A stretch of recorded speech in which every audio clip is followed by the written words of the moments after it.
Bismillahirrahmanirrahim. Assalamualaikum warahmatullahi wabarakatuh. Alhamdulillah rabbil alamin, wassalatu wassalamu ala asyrafil anbiya'i wal mursalin wa ala alihi wa ashabihi ajma'in, amma ba'd.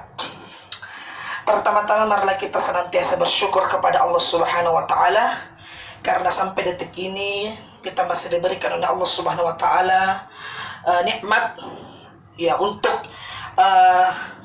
menghadiri atau melaksanakan pembelajaran online. Karena qadarullah ya sekolah kita diliburkan ya karena sebagai salah satu pencegahan dari virus corona ini. Semoga dengan musibah ini kita bisa mengambil pelajaran dan semakin mendekatkan diri kita kepada Allah Subhanahu wa taala. Baik. Pada kesempatan kali ini untuk pelajaran bahasa Inggris ya kita akan melanjutkan materi kita setelah mid semester kemarin. Jadi waktu mid semester kemarin itu materinya mencakup bab 1 dan bab 2. Ya. Jadi saat ini kita akan masuk di bab yang baru atau pembahasan yang baru, yakni pada bab 3. Ya, kita masuk di chapter 3 atau kita masuk di bab yang ketiga. Nah, bab yang ketiga. Ya, jadi harapan saya untuk Ananda semua ketika menonton video ini harap mengambil kertas dan pulpen untuk mencatat apa yang saya sampaikan ini. Ya, jadi jangan hanya dinonton begitu saja, tetapi Ananda semua harus mengambil ilmu dari apa yang saya sampaikan ini. Ya, karena setelah saya mengupload video ini nanti di grup, maka saya akan memberikan tugas. Ya, tugasnya juga insya Allah akan berupa online, dan saya juga akan memberikan kuis melalui online juga. Jadi mohon untuk dicatat apa yang saya sampaikan ini.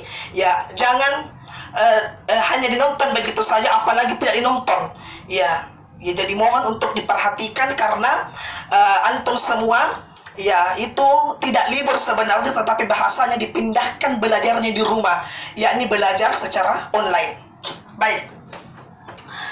Materi kita di bab 3 ini itu tentang descriptive text. Tentang descriptive text. Ya, atau teks deskriptif. Ya. Ya, dari bahasanya saja mungkin kita sudah paham bahwa apa itu teks deskriptif. Ya, artinya sebuah teks yang digunakan untuk mendeskripsikan. Ya, apa yang dideskripsikan? Baik, kita akan masuk ke yang pertama tentang pengertiannya. Ya, pengertian. Ya, jadi pengertian dari teks deskriptif atau definition of descriptive text adalah ya teks yang digunakan untuk mendeskripsikan yang digunakan untuk mendeskripsikan orang, ya, benda, ya, hewan, tumbuhan, dan tempat. Ya. Jadi pengertian dari teks deskriptif adalah teks yang digunakan untuk mendeskripsikan orang, benda, hewan, tumbuhan, dan tempat. Nah, kemarin waktu di bab 2 kita sudah pelajari tentang apa? Ya, tentang noun. Ya, jadi orang, benda, hewan, tumbuhan, dan tempat ini in English we call them noun. Jadi ya, inti dari teks deskriptif itu adalah teks yang digunakan untuk mendeskripsikan benda atau kata benda, yang mana kata benda itu meliputi orang, benda, hewan, tumbuhan, dan tempat. Ya, for example, orang misalnya ya. Misalnya orang, kita mendeskripsikan Prophet Muhammad sallallahu alaihi wasallam. Prophet Muhammad sallallahu alaihi wasallam. Benda misalnya antum punya benda favorit, antum mendeskripsikan, nah itu juga termasuk teks deskriptif. Misalnya antum ingin mendeskripsikan your bag, ya, my bag, ya. Kemudian antum misalnya mau mendeskripsikan hewan. For example, you want to describe your pet. Antum mau mendeskripsikan hewan peliharaannya antum. For example, my cat. Ya. Atau antum ingin mendeskripsikan tanaman hias atau tanaman yang ada di depan rumah antum atau bunga favorit antum, for example. Ya. Misalnya kita mau mendeskripsikan rose atau mawar, ya, atau kita ingin mendeskripsikan tempat. Misalnya kita mendeskripsikan Losari Beach atau pantai Losari, ya, Losari Beach. Atau kita mau mendeskripsikan Toba Lake, atau kita mau mendeskripsikan my home. Nah, itu juga termasuk mendeskripsikan tempat. Jadi pengertian dari teks deskriptif, saya ulangi, adalah sebuah teks yang digunakan untuk mendeskripsikan orang, benda, hewan, tumbuhan, dan tempat. Ya, ya, saya harap antum semua paham pada bagian pengertian ini ya. Oke, baik. Sekarang kita masuk pada pembahasan struktur, ya, struktur teks. Struktur teks, ya. Jadi yang namanya sebuah teks itu, ya, baik itu di pelajaran bahasa Inggris ataupun di bahasa Indonesia, kalau kita mempelajari teks, if we learn about text, it means we learn about the structure of the text. Kalau kita belajar tentang sebuah teks, maka kita pasti belajar tentang struktur dari sebuah teks tersebut. Nah, apa saja struktur yang menyusun teks deskriptif? Itu ada dua. Yang pertama kita sebut dengan identification.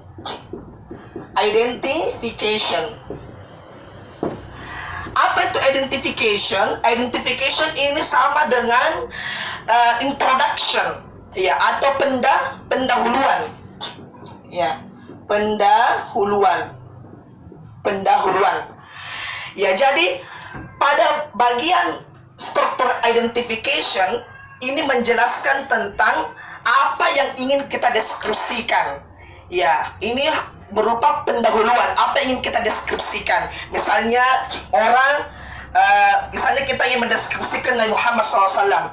Jadi di identification-nya dijelaskan di situ secara umum. Jadi ini penjelasannya secara umum.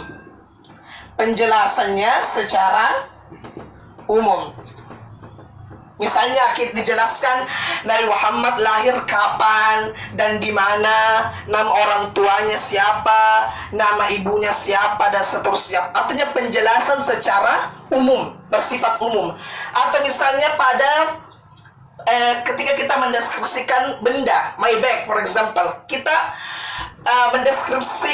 kita menjelaskan di bagian identification itu bahwa ya, misalnya tas saya ini, ya, saya sudah miliki sejak saya SD misalnya. Atau misalnya ya, tas ini sangat berharga bagi saya karena ini adalah pemberian dari ibu saya ketika saya mendapatkan ranking 1 di sekolah. Itu contohnya. Atau misalnya ketika kita mendeskripsikan hewan, ya, di identification itu dijelaskan, ya, misalnya kita sebutkan misalnya nama dari hewan peliharaan kita. Misalnya I have a cat its name, for example, Koko misalnya. Kita sebutkan namanya, artinya secara umum itu di identification. Ya, atau misalnya kita mendeskripsikan tempat. Ya, Losari Beach for example. Jadi di identification itu dijelaskan, ya misalnya Losari Beach itu terletak di Makassar, South Sulawesi. Losari Beach ini menjadi menjadi pusat wisatawan. Ya, karena di sini banyak turis, banyak banyak penjual, banyak kuliner tradisional Kota Makassar. Jadi di identification itu intinya itu berupa pendahuluan atau penjelasan secara umum. Ya, penjelasan secara umum itu di identification. Kemudian struktur yang kedua disebut dengan description.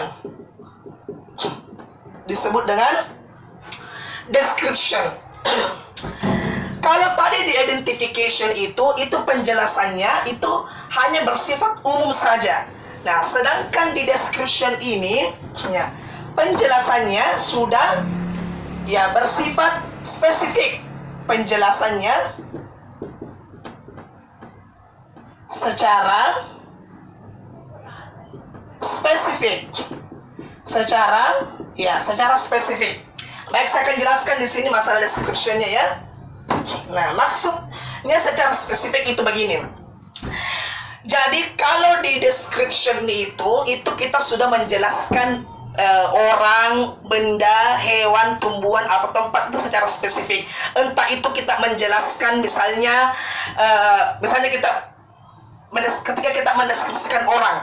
Jadi di description itu kita sudah jelaskan bagaimana ciri-ciri fisiknya, bagaimana karakternya atau sifatnya, ya, kemudian apa ciri khas dari orang tersebut atau apa fakta unik dari orang tersebut. Begitupun juga dengan benda, hewan, tumbuhan dan tempat. Ya, misalnya pada hewan misalnya my cat. Nah, kalau tadi di identification itu hanya disebutkan namanya, ya, tetapi kalau di description itu ya sudah dijelaskan. Misalnya my pet has a long tail, dia punya ekor yang panjang. Atau misalnya has black eyes, dia punya mata yang hitam. Jadi dia sudah spesifik, ya, dia sudah spesifik penjelasannya, ya. Atau misalnya di Losari Beach kita mendeskripsikan Pantai Losari. Di description sudah dijelaskan misalnya the sunset in the Losari Beach is very beautiful. Ya, atau misalnya the wind is very fresh. Angin di Pantai Losari itu sangat segar. Ya, jadi pokoknya dijelaskan secara spesifik itu di bagian description. Ya, di bagian description. Ya, jadi itu tadi ya. Jadi ada dua struktur teks dalam descriptive text. Yang pertama apa? Identification dengan description. Baik. Sekarang kita masuk yang ketiga. Yang ketiga namanya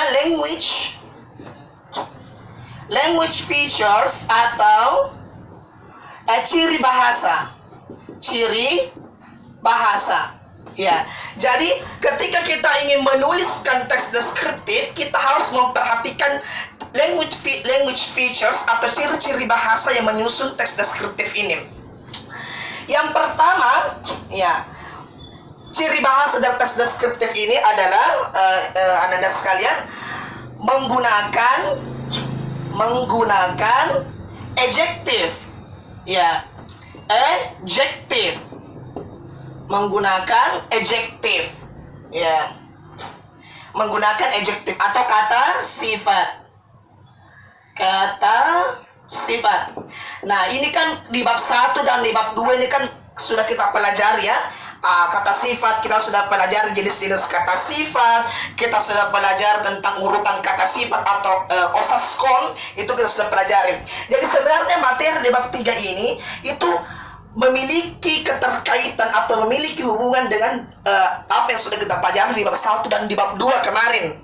Ya, nah, yang sudah kita pelajari di bab 1 dan bab 2 kemarin. Ya.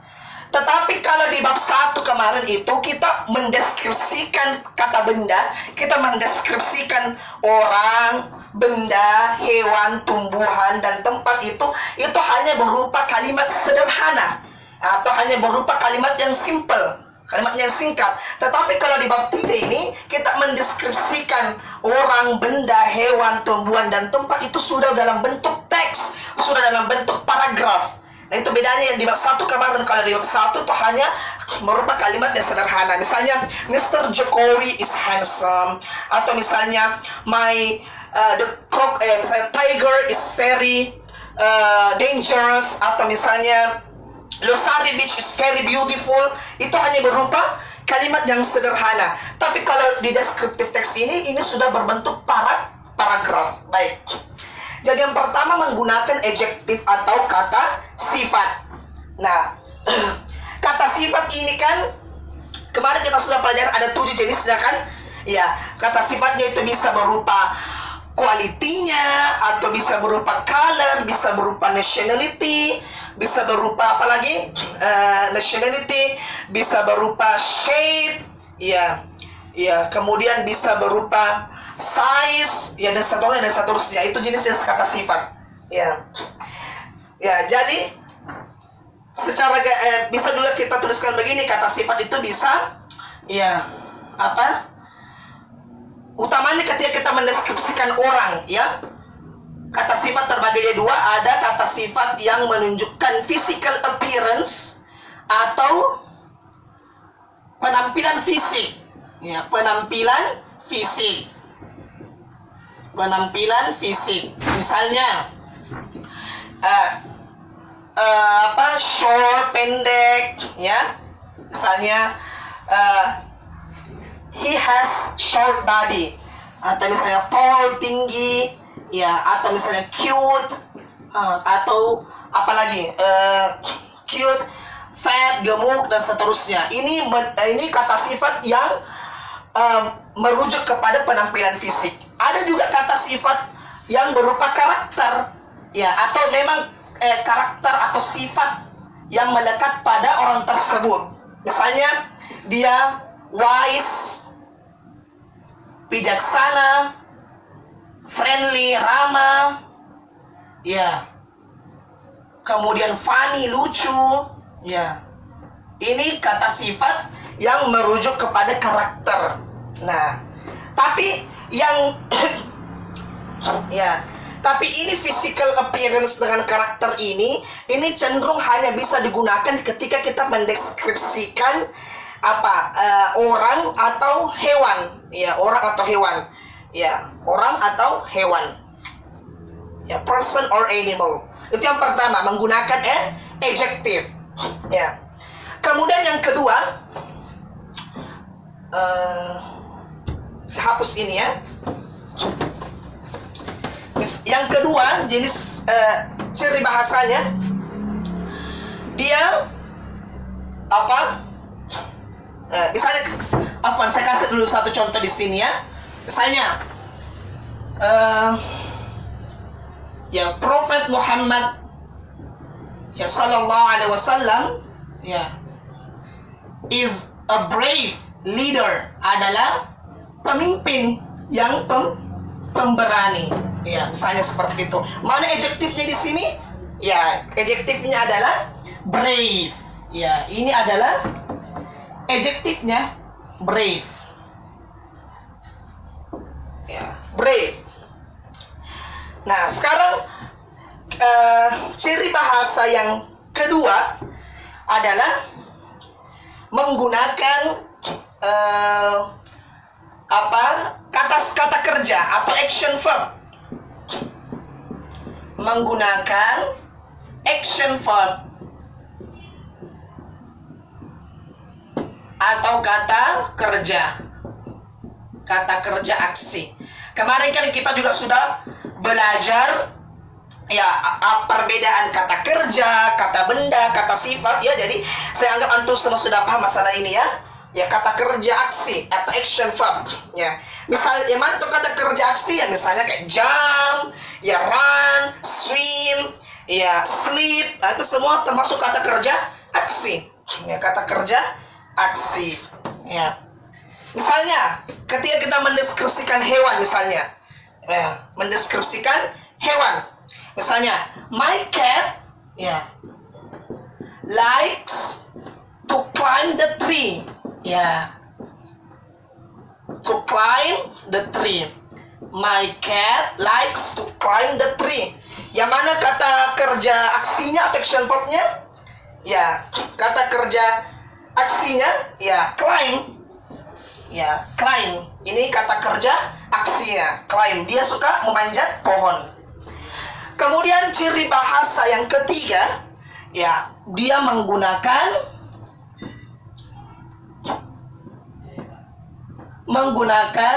simple present tense. Ya, ini kemarin juga kita sudah bahas di bab 2 ya, lebih tepatnya tentang simple present tense. Yang ada itu yang kalimat positif, negatif, dan kalimat tanya. Itu simple present tense. Nah, jadi when you write a descriptive text, ketika antum menulis teks deskriptif nanti, antum harus memperhatikan jenis tensesnya, yakni tenses simple present tense. Ya, misalnya dalam kalimat ini, my cat likes to climb the tree. Yang mana di situ kata yang menunjukkan bahwa dia simple present tense. Ya, yang mana? Coba diperhatikan baik-baik. My cat likes to climb the tree. Yang mana? Ya, jadi kata yang menunjukkan bahwa dia menggunakan simple present tense ya adalah kata likes. Kenapa? Karena ini kata kerjanya menggunakan S. Kenapa dia menggunakan S di sini?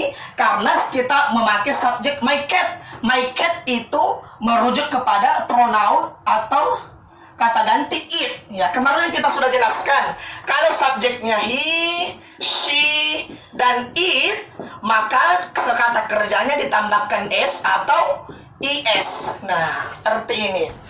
Ya, my cat likes to climb the tree. Ya, misalnya lagi pada kalimat ini, Prophet Muhammad SAW is a brave leader. Yang mana di situ kira-kira yang menunjukkan dia simple present? My Prophet Muhammad SAW, Muhammad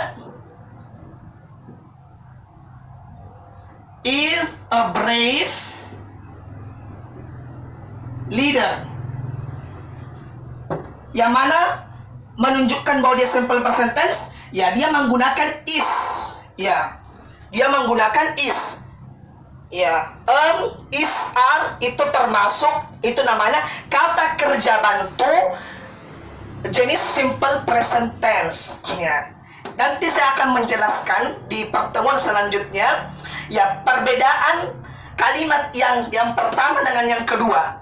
Ya, kenapa di sini dia tidak memakai kata kerja, sedangkan di sini memakai kata kerja, tetapi sama-sama simple present tense. Itu nanti saya akan menjelaskan di pertemuan atau di pembelajaran online di pertemuan yang akan datang. Baik, anak-anak sekalian.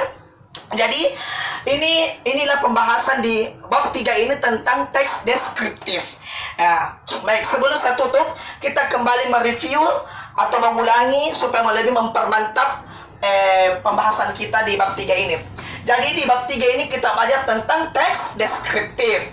Ya, pengertiannya tadi teks yang digunakan untuk mendeskripsikan orang, benda, hewan, tumbuhan, dan tempat. Atau dengan kata lain, teks yang digunakan untuk mendeskripsikan noun atau kata benda. Karena orang, benda, hewan, tumbuhan, dan tempat itu dalam bahasa Inggris dikategorikan sebagai noun atau kata benda. Kemudian struktur teksnya ada 2. Yang pertama ada identification dan yang kedua ada description. Identification itu berupa pendahuluan tentang apa yang akan kita deskripsikan. Ya, artinya penjelasannya secara umum. Ya, misalnya ketika kita ingin mendeskripsikan Prophet Muhammad SAW, ya kita menjelaskan di situ Nabi Muhammad itu lahirnya di mana, tanggal berapa, ya ayahnya siapa, ibunya siapa, dan seterusnya. Ya, masuk di description, itu penjelasannya secara spesifik. Misalnya ketika kita menjelaskan tadi Prophet Muhammad SAW, pada bagian description-nya kita menjelaskan ya bagaimana karakternya dari Muhammad SAW, bagaimana ciri-ciri fisiknya, bagaimana dia bersosialisasi atau sifatnya atau wataknya terhadap para sahabat dan terhadap para umat pada saat itu maksudnya ya. Jadi identification penjelasan secara umum, description penjelasannya secara spesifik. Terus ciri bahasa dan tes deskriptif ada 3. Pertama, menggunakan adjektif atau kata sifat. Ya, menggunakan adjektif atau kata sifat. Nah, di sini saya tulis kata sifat itu ya ada yang berupa ciri-ciri fisik atau penampilan fisik, ada yang berupa karakter atau watak. Ya, penampilan fisik itu misalnya kayak short, tall, cute, fat, ya, pendek, tinggi, ya, lucu, gemuk, kurus. Ya, apalagi panjang dan seterusnya. Ya, karakter itu wataknya, misalnya dia karakternya atau wataknya wise, bijaksana, friendly, ramah, funny, lucu. Misalnya contohnya Prophet Muhammad SAW is a brave leader. Ya, yang mana adjektifnya? Adjektifnya adalah brave. Dia bahwa Nabi Muhammad SAW itu adalah seorang pemimpin yang pemberani. Kemudian yang kedua, menggunakan action verb atau kata kerja aksi. Ya, kata kerja aksi. Ya, misalnya di sini contohnya, my cat likes to climb the tree. Ya, dia suka kucing saya suka memanjat pohon. Yang mana action verbnya di situ? Ya, tentu yang climb, karena kata kerja aksi itu ya pokoknya kata kerja yang melakukan gerakan fisik. Contohnya climb, run, swim, jump dan seterusnya. Kemudian terakhir, menggunakan simple present tense. Ya, menggunakan simple present tense. Misalnya tadi saya ambil contohnya di sini, my cat likes to climb the tree. Yang mana di sini kata yang menunjukkan dia simple present tense, yaitu kata likes. Kenapa? Karena kata likes ini ada s-nya di belakang sini. Ya, kan kemarin kita sudah jelaskan bahwa ketika kita menggunakan subjek he, she, dan it, maka kata kerjanya ditambahkan s atau is. Nah, dan inilah yang disebut dengan simple present tense. Bagaimana dengan kalimat yang kedua, Ustaz? Nah, di sini juga ini adalah kalimat simple present tense karena dia menggunakan to be is. Ya, di pertemuan selanjutnya saya akan menjelaskan perbedaan antara kalimat yang pertama dan kedua ini. Kenapa dia berbeda?